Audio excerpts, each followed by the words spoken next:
Hey everybody, BeyondDrewTV here. Welcome back to the channel and welcome to another episode of Thorton Hills Zoo? Nope, not quite, isn't it? It's Thorton Hills BOO time. Yeah, it's October, so it's time to turn my project into a Halloween thing. I did this all the time in Planet Coaster as well with Luna Wood. We turned it into Spoopy Wood and different like haunted house builds and stuff like that. So yeah, I had to do that with the main zoo that I'm doing in Planet Zoo, which is of course Thornton Hills Zoo.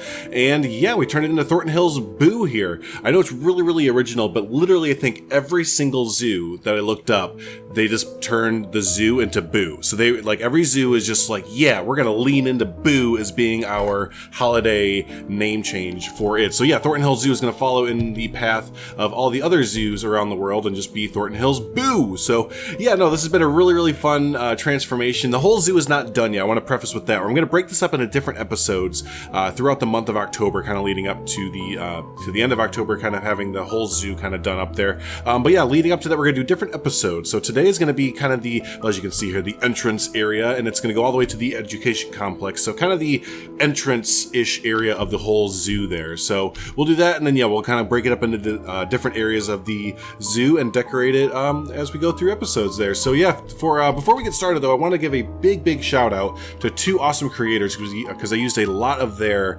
items there from the workshop. So the first one is going to be from K Holland 1990. It's their Big Autumn Pack, and that is they have different pumpkins and archways, and there's a corn maze they have in there. And they also have, you might see the leg of it here, but the big main star of our entranceway, it's the spider. They built this there. So yeah, I've used a bunch of their stuff from there. Again, their Big Autumn Pack, and the link in the description or in the pinned comment there. One of the two. Be sure to check it out if you're looking to build a autumn zoo, or kind of redecorate your zoo up for Halloween and all that fun stuff. K Holland 1990's Big Autumn Pack is a big one to get. And then the second one is an awesome content creator. Overall is from Simply Savannah. They have done recently, they kind of did their own little one-off kind of habitat build that was kind of a autumn themed and Halloween themed there for llamas. That's what it was. It was for fall themed llama habitat. So, but yeah, they put a few things in the workshop as well that we use, namely a spider web. They had a perfect circular spider web, and I use that a few places. You'll see that in just a minute there. So, but yeah, those two packs, those two workshop items are linked in the description or in the pinned comment, so be sure to go over there, give those workshop items a thumbs up, use them in your parks and all that fun stuff. So yeah, let's go ahead and kind of move into the zoo. I'm going to move away real quick so you can kind of see kind of just what we're working with here. So yeah, a lot of, again, K Holland's 1990s autumn pack there with the pumpkins and the spider and the kind of reefs and everything like that. That is all from their pack there. However, putting down the leaves and everything, the quote-unquote leaves, if you don't know what these are, this is a trick I saw a little while ago, I think probably last year, but yeah, we use the Japanese maple trees and just kind of sink those down just a little bit, and you get this great looking like fall leaves have kind of fallen around and stuff like that. So there you go, and then we have our little entrance sign area here. So yeah, there is the entrance. Let's go ahead and move on in there. Gonna kind of skip on and didn't do any interior work to Carlos G's interior here. Didn't want to mess with it too much. It looks great already, so it looks fine. Let's go ahead. So yeah, as we kind of move out here, the biggest thing that like kind of took up my time with doing this, honestly, was, and you might be able to tell, was changing out the foliage. And we kind of have limited foliage as far as for autumn and stuff like that, or fall foliage, but the ones that we do, it still worked out pretty well. We could definitely use some more though. We need bigger trees. There's only like one big autumn tree to kind of fill in gaps. The rest of them are kind of small there. So, but yeah, as we come on in, here is the main area of the zoo, the main entrance area. And yeah, I love how everything looks. Well, I'm a sucker for fall stuff because autumn and fall is my favorite time of the year. But yeah, with the archway and the trees all different colors and everything, I just think it looks fantastic over here, especially if we change the lighting just a little bit. You get these great just fall vibes in the afternoon. You just kind of feel the crispness, there we go, not Christmas, the crispness in the air, like from the fall breeze and everything like that. So another little thing that I added throughout the zoo here and there, you can kind of see them floating around, are the leaves there. Is everyone running? Is there an animal? An animal may have escaped and people are scared of it, but that's okay. But yeah, adding in the little effects here, the leaves falling effects is fantastic there. So there you go. And as we move in, Again, yeah, just a lot of the big changes that came were, it's kind of peppering the area, just little hints of scenery and pumpkins, a lot of pumpkins mainly here and there, but it's not like overarching of like scary or spooky or anything. It's just kind of like hints here and there of the Halloween event going on. And speaking of, here's Simply Savannah's spider web and spider and everything there. They got to use that. But yeah, like I was saying, I'm kind of trying to find a balance in this build because it's not quite like a theme park, where a theme park you have a lot of teenagers or young adults kind of coming in for the most part for those high energy, high octane thrills and stuff. So you can build like haunted houses and have scare zones and make it so it's not exactly family friendly per se.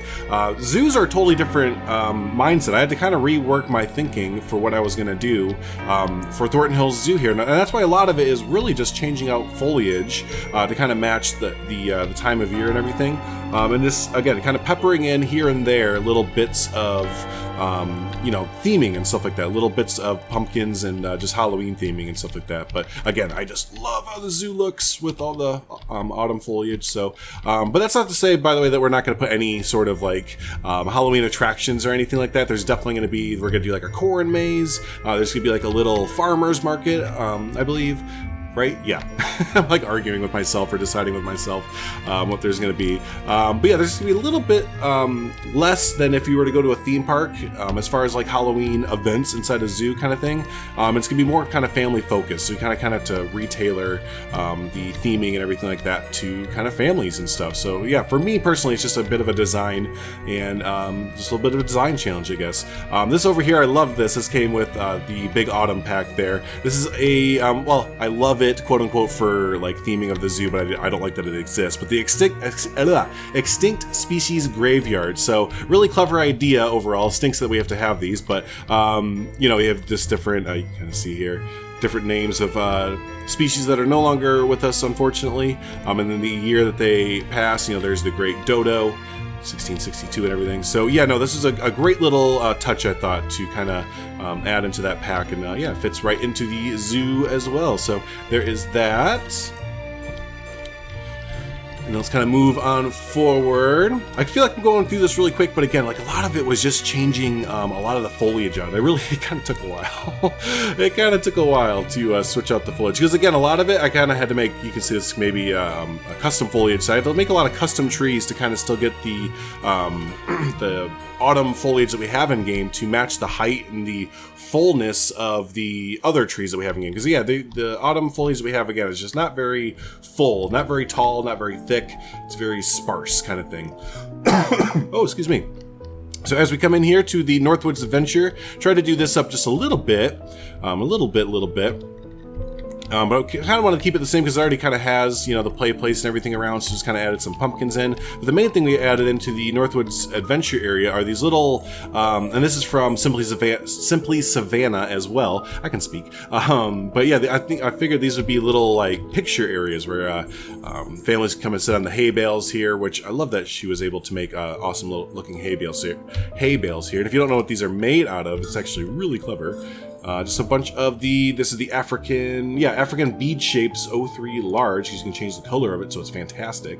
But yeah, I kind of grouped a bunch of those together and then used the Planet Zoo, the wood plank. So yeah, I think that's a great use of pieces there, Lego pieces basically pieced together to make some hay bales. But yeah, I figured families could come over here and kind of sit down and take some pictures right next to the fall setting and everything like that.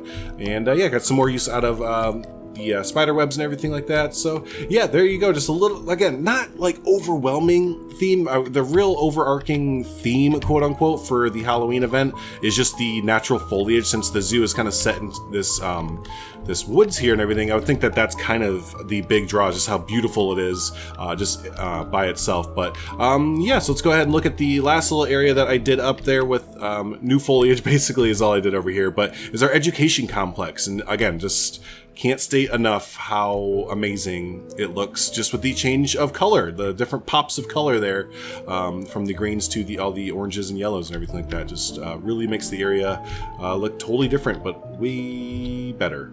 I'm just a sucker for fallen autumn, so I'm gonna think that this looks way better than the normal times of year, the normal foliage and everything there. So, but yeah, that's just a quick little overview of the first part of the zoo. Again, I know there weren't like too many like I guess like attractions or details or anything like that. Again, you know, most of it was kind of putting down the Japanese maples to kind of simulate leaves on the ground, putting in the different leaves falling effects, switching out the trees. Again, I can't state enough, like, I mean, you can probably get an idea here, but like I'm literally kind of taking out every tree that I would think would not, where it would change color in the fall kind of thing, and replace it with a different, you know, an autumn tree there. Especially like when you get over here, not all the trees get changed out because you have like different pines and Himalayan pines and stuff, and those usually kind of survive a bit in the winter or the colder conditions and stuff. So you don't have to switch everything up. So there's still pops of green and stuff. But yeah, as we kind of move further into the zoo, we'll definitely have some more attractions. There's definitely gonna be some more room. That's kind of the thing here, is there's not really a ton of room here. I could probably put some little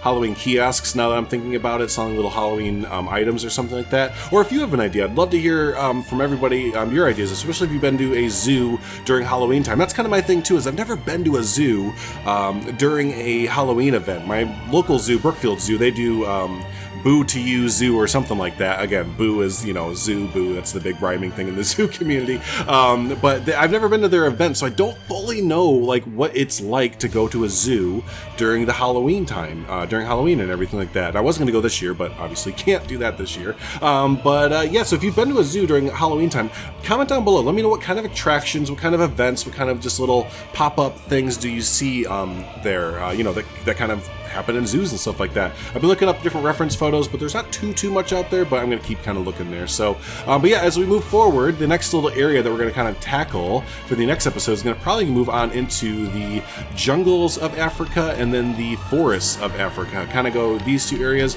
and then there's this nice little plot of land right here that's open, and I've been hinting at dinosaurs for a while. I think now is a good time to maybe put in dinosaurs for our Halloween event, right? We'll have a little dinosaur walkthrough event over here. There's some great dinosaurs already built on the workshop that I know I'm going to go ahead and take. Can't remember who made them yet, but I'm going to go subscribe to them in the next episode. I'll make sure to link those down below. But yeah, we'll go ahead and redo up all of the jungles of Africa, which will be kind of interesting and fun because some of the trees in jungles of Africa, such as, yeah, these ones right here, like the South American trees, these are quote-unquote fake trees. So these will stay green actually, while the rest of the natural foliage will kind of turn, you know, the autumn color. So it's going to be really interesting to see the different pops of green, quote unquote, from the, you know, the fake trees and stuff intermixed with the live trees. And, you know, you also have these different palms down here that would probably survive, but they might turn into sticks rather than having their ferns on them. So yeah, that's just kind of the fun part for me, is kind of turning different, you know, foliage sets into dead or autumn and everything. So but yeah, there you go. That is the progress so far that we have on Thornton Hills BOO. And again, please comment down below. Let me know what kind of events, what kind of attractions, everything like that for Halloween that we could kind of throw in over here for the jungles of Africa and the forests of Africa, because we definitely have some room to put in some new kind of events like that. So yeah, there we go. If this is your first time hanging out, don't forget to hit that subscribe button so you can stay up to date with all of the Thornton Hills BOO updates and everything like that. Let's get a good view here. There's a lot to choose from in my opinion, but let's go here. Also hit the like button if you haven't already. That helps out the channel, helps out the video, get some traction and all that fun stuff there, and I appreciate it. So hey, thanks so much everyone for, there it is, bam, woo! Hey, thanks so much everyone for hanging out for Thornton Hills BOO, and until the next episode there, y'all have a spooky one or a good one. No, have a spooky one, right? Yeah, awesome. See y'all.